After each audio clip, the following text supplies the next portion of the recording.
क्या आप अपनी सीए इंटर एग्जाम को 50 डेज में क्लियर करना चाहते हो? तो ये वीडियो आपके लिए। फिर आप फर्स्ट टाइम एग्जाम दे रहे हो या तो आपका नेगेटिव रिजल्ट आया है एंड आप प्रिपेयर कर रहे हो। सबसे पहली बात तो ये कि आप इसके लिए सीरियस होने चाहिए एंड अगर आप सीरियस है तो ही इस वीडियो को देखिए। अगर आप सीरियस है तो आप ज़रूर से मुझे कमेंट करके बताइए कि yes I will clear my CA inter exam in next attempt. इससे आपको पहले तो कॉन्फिडेंस मिलेगा और पॉजिटिविटी आएगी और जो भी मैं चीज़ें बता रहा हूँ उसे ध्यान से सुन के अपने दिमाग में उतारिए। लेट्स बिगिन, शुरुआत करते हैं। मेरा नाम है सीए प्रतीक ठक्कर। सबसे पहली बात आपको ये ध्यान में रखनी है कि आपको पहले तो सीरियस होना पड़ेगा, जैसे मैंने आपको बताया।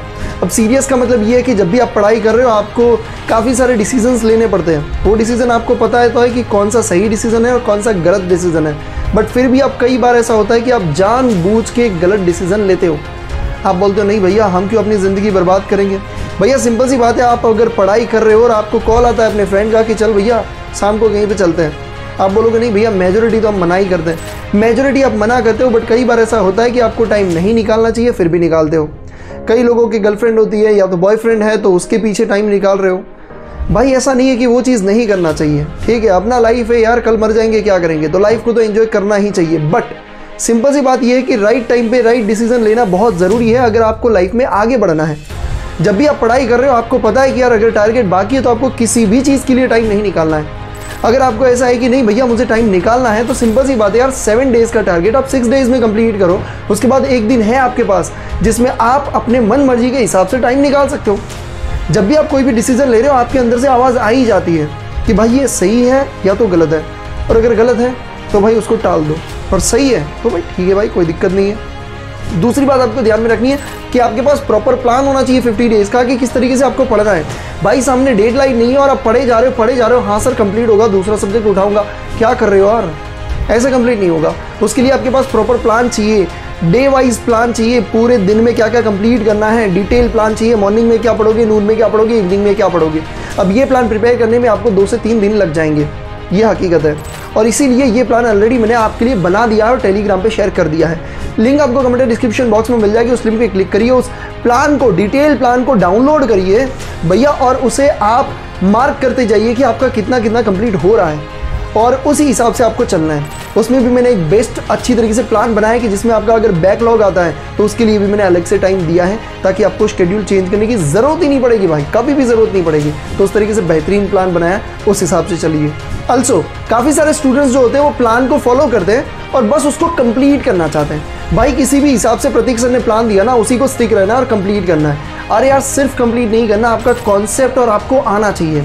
अगर वो चैप्टर आपका कंप्लीट हो गया बट अगर आपको याद नहीं, आपको कॉन्फिडेंस नहीं है, तो भाई वो कंप्लीट नहीं हुआ है। आपको अच्छी तरीके से करना है। जब भी कोई चैप्टर आपका कंप्लीट होता है तो आप अपने आप से क्वेश्चन पूछिए कि क्या मुझे इनफ कॉन्फिडेंस है, क्या मुझे ये सही से आता है। अगर यस तो आगे बढ़िए, अगर नो तो फिर से उसमें देखिए कि क्या पॉइंट, कौन सा पॉइंट आपको नहीं आता है भाई, ठीक है। और इसमें आपको पेड क्लास लेने की कोई ज़रूरत नहीं है। 1-2 कॉन्सेप्ट अगर आपको नहीं आते आप यूट्यूब पे आके सर्च करिए, काफ़ी सारी फैकल्टीज़ हैं, उन्होंने फ्री में समझाया होगा, उसे समझिए और फिर आगे बढ़िए। तो ये चीज़ हमेशा ध्यान में रखना है, सिर्फ कंप्लीट करने की खातिर कंप्लीट नहीं करना है। एक और चीज़ आपको ध्यान में रखना है कि जब भी आप प्रैक्टिकल चैप्टर आप उठा रहे हो, मतलब सब्जेक्ट उठा रहे हो, तो उस टाइम पे आपको ध्यान में रखना है कि सबसे पहले आप उसकी थियरी को पढ़िए, उसको अंडरस्टैंड करिए, उस चैप्टर को समझिए, वो फॉर्मूला को समझिए, उसकी प्रोसेस को समझिए, कैसे क्वेश्चन को सॉल्व करना है। उसके बाद क्वेश्चंस को उठाइए, डायरेक्ट क्वेश्चंस को मत उठाइए, क्योंकि अंडरस्टैंडिंग कभी आपको याद रखने की ज़रूरत नहीं पड़ेगी। अगर आपको समझ में आ गया ना भाई तो वो कैसे क्वेश्चन होगा वो आपके दिमाग में है और आपको सॉल्व ईजिली कर पाओगे, क्योंकि काफ़ी सारे नए क्वेश्चंस भी आपको एग्जाम में देखने मिल सकते हैं। तो ये कुछ बातें आपको ध्यान में रखना है। सबसे पहले सीरियस हो जाओ भाई, डिसीजन कौन सा सही कौन सा गलत आपको पता है। दूसरी बात प्रॉपर प्लान भाई ऑलरेडी मैंने शेयर कर दिया है भाई, ठीक है, उसे डाउनलोड करो। मैं आपको ये प्लान दे रहा हूँ, उसके साथ साथ मैं आपको इंपॉर्टेंट टॉपिक्स बता दूंगा, पेपर हार्ड आने के चांसेस, इजी आने के चांसेस, पेपर पैटर्न बता दूंगा, काफ़ी सारा मटेरियल प्रोवाइड करूंगा फ्री में, सब चीज़ें टेलीग्राम पे दे रहा हूँ भाई। मैं चीज़ें आपको दे सकता हूँ, पढ़ना तो आप ही को पड़ेगा। तो भाई टेक ए राइट डिसीजन, अभी के अभी टेलीग्राम चैनल को ज्वाइन करो, उसको डाउनलोड करो, मेरे साथ जुड़ जाइए, एग्जाम को क्लियर करना ही है। अभी तक कमेंट नहीं किया तो जरूर से कमेंट करिए, I will clear my CA inter in next attempt. Thank you so much, जय हिंद।